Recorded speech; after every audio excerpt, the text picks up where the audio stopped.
ಓಂ ವಿಶ್ವಸ್ಮೈ ನಮಃ. ನನ್ನ ಪ್ರೀತಿಯ ಬಂಧುಗಳೇ, ನಾರಿ ಸ್ತನಬರ ನಾಭಿ ದೇಶಂ ದೃಷ್ಟ್ವಾ ಮಾಗ ಮೋಹಾವೇಶಂ ಏತನ್ ಮಾಂಸ ವಾದಿ ವಿಕಾರಂ ಮನಸಿ ವಿಚಿಂತೆಯ ವಾರಂ ವಾರಂ.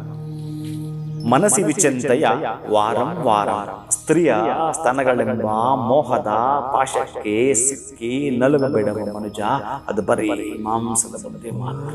ನಾಭಿ ದೇಶವನ್ನು ನೋಡಿ ಅದೇ ಸರ್ವ ಸಂಪತ್ತು ಅಂದ್ಕೋಬೇಡವೋ ಮನುಜ, ಮೂಢ. ಅರ್ಥ ಮಾಡಿಕೋ. ಅದು ಬರೀ ಮಾಂಸ, ಮಸ್ತಿ, ಚರ್ಮ, ರಕ್ತ, ಎಲುಬು, ತೊಗಲು ಇದರಿಂದ ಆಗಿರತಕ್ಕಂತಹದ್ದು. ಒಂದು ಕಿಂಚಿತ್ ಭೋಗ ಅಷ್ಟಕ್ಕೆ ನೀನು ಸೀಮಿತವಾದರೆ ಇನ್ನು ಉಳಿದಿರುವ ಸಾಧನೆಯಾದ ಏನು ಮಾಡಲಿಕ್ಕೆ ಸಾಧ್ಯವಿದೆ? ಏನು ಮಾಡಲಿಕ್ಕೆ ಸಾಧ್ಯವಿದೆ? ಶಂಕರಾಚಾರ್ಯರು ಹೇಳ್ತಾರಲ್ಲ, ಭಜ ಗೋವಿಂದಂ ಭಜ ಗೋವಿಂದಂ ಗೋವಿಂದಂ ಭಜ ಮೂಢಮತೆ ಸನ್ನಿಹಿತೆ ಕಾಲೆ ಸಂಪ್ರಾಪ್ತೆ ಸನ್ನಿಹಿತೆ ವಿಕೃಂಕರಣೆ ಅಂತ. ಈ ದೇಹ ನಶಿಸಿ ಹೋಗೋ ಒಳಗಡೆ ಏನಾದ್ರೂ ಒಂದು ಮಾಡಬೇಕಲ್ಲ.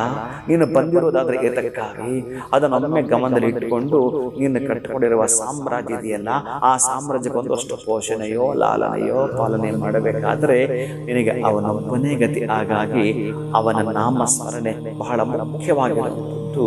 ಗುರು ದತ್ತ ದೇವನನ್ನು ಒಮ್ಮೆ ಸ್ಮರಣೆ ಮಾಡಿ ಈ ದಿವಸ ನಾಯಿಗಳಿಗೆ ಆಹಾರವನ್ನು ಕೊಡುವಂಥದ್ದು. ದತ್ತದೇವರನ್ನೇ ಈ ದಿವಸ ನೀವು ಸ್ಮರಣೆ ಮಾಡಿದ್ರೆ ಈ ದುರದೃಷ್ಟವನ್ನ ದೂರ ಸರಿಯುವುದು, ಅದೃಷ್ಟ ನಿಮ್ಮ ವಶವಾಗುವುದು. ಈ ದಿನ ನಾಯಿಗಳಿಗೆ ಅಂದರೆ ಶ್ವಾನಗಳಿಗೆ ಆಹಾರವನ್ನು ಈ ದಿವಸ ಮಾಡಿ ತೀರಬೇಕು. ಶುಭಂಭೂಯ.